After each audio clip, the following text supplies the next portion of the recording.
Now make creative cookies. Today I tried to craft something out of air dry clay. For another reason I was buying a lot of air dry clay, as you see here, but my plans changed, so I had to do something with that. You know, it's just staying around in my flat and it doesn't have any use, so I want to use it. And I plan to make a cozy clay sundae, so it should be just an easy one-day project. Well, did I nail the plan of a one-day project? Absolutely not. But more information about that later. First I opened the green clay and I cut a piece of that for my first idea. I wanted to start with something easy and fun.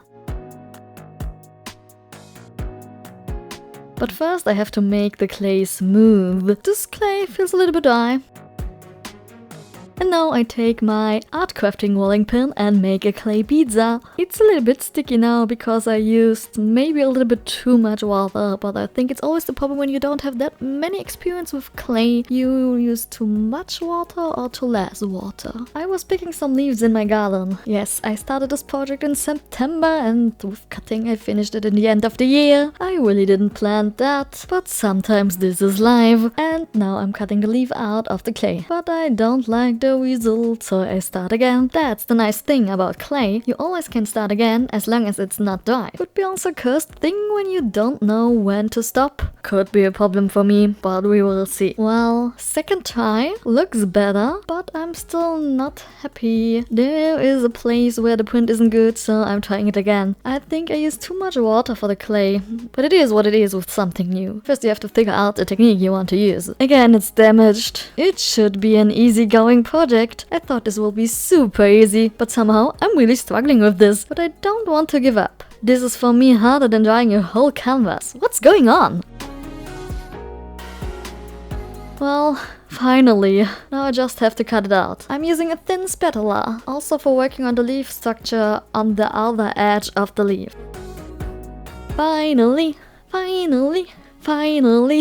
I did it. But only making these leaves would be too less for a fun air dry clay day. So let's come to my second small project, where I totally failed, but have a look. For this idea I take the blue and the grey air clay. I poke them and form them to snakes.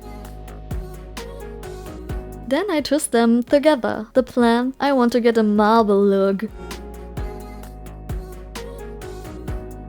Again, I used the rolling pin to get a flat clay piece, and the marble technique worked well. That's nice. I love this surface, this marble look. My plan, by the way, is to make a vase with leaf pattern and marble underground, but I need more clay. This isn't enough. And again, I'm rolling the clay out. I like the marble effect. I'm measuring the clay, and of course it's too short. Okay. Let's start again! Woo! I'm using even more clay now. And more clay, and more clay, and more clay. It's very hard to figure out how much clay you need for a project. I mean, maybe you should write how much you need? Finally, it's big enough. Yeah, I misused my cake thin. This clay looks nice. And now I want to wrap it around the underground.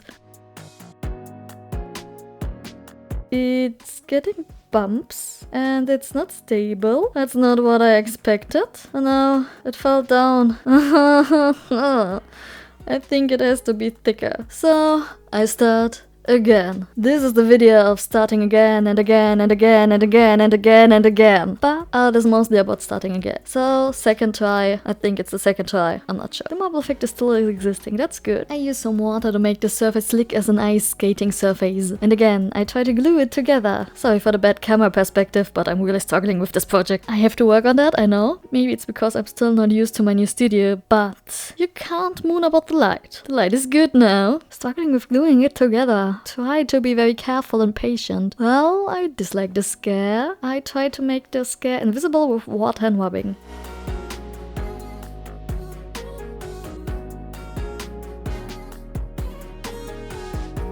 No. Why? I thought making things out of dried clay is easy. It looks so easy on the internet. Well, I try again to put it together. It's not a relaxing Sunday anymore. It's an annoying project Sunday. Now it's very bubonic. Beautiful is different. Well, The vase has a nice side and an ugly side. By the way, I decided not to use the plant print because I was not skilled enough to put it together without damaging this print. And I tried another technique for making a vase, but have a look at yourself. It didn't work out like I planned.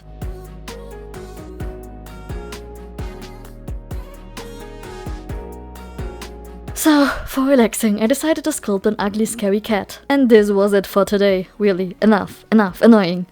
4 weeks later, I couldn't finish the project in the last weeks because I was on my breaks. But after coming back at home and having this sad project on my table, I didn't want to give up on that. And my brain created some new ideas how I can improve the vase and some other techniques, and I wanted to try that. So let's go to the second part of this clay adventure where the wild sea of clay disasters become more calm and fun. The idea for improving the vase was very simple. I decided to make a few of these leaves with clay and to glue them with water on the vase, so you wouldn't see the ugly underground. After that, I made a second creepy cat because the other creepy cat was lonely, and a little dinosaur.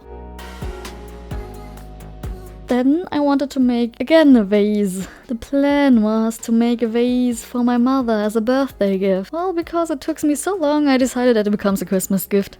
Again, it's very wobbly. But then I had an idea. The rolling pin is the hero of this project. This now worked very well. And also the gluing. I decided to use my hairdryer for drying it a little bit for more stability, and look, it worked. It looks good. So much better than what I tried before. Now I'm testing which kind of plant I want to use. I noticed that thick structures leaves are better for air dry clay. Leaves with a very thin pattern aren't that visible on the clay, and I wanted to see the structure very good. But I'm going again for the big ones, the hydrangea.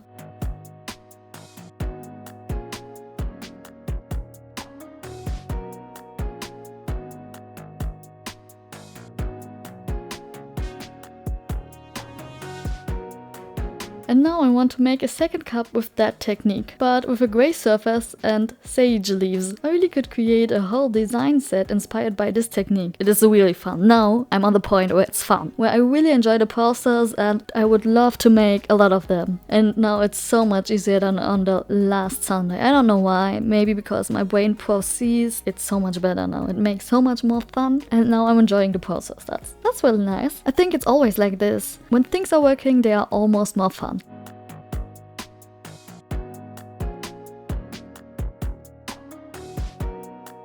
I love this design. As a next step, I let the air dry clay dry and I will put this medium on them. This makes them bulletproof. Just kidding. It makes them waterproof. So we will see how they look like after that last step. I'm curious.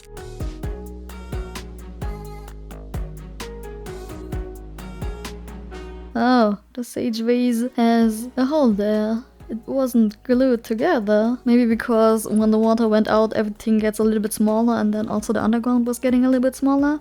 So I just can use it for cup, for pencils or something like that. This is not a gift for my mother, so the green vase will be the gift for my mother. And these are the results. After the beginning, I really not thought that this will end up pretty. It was a roller coaster art process. But now I'm happy. Cats and the dinosaur, we can discuss about that. I think sculpting animals and objects is still a thing I could practice, but now I'm very happy. I really love the vase design.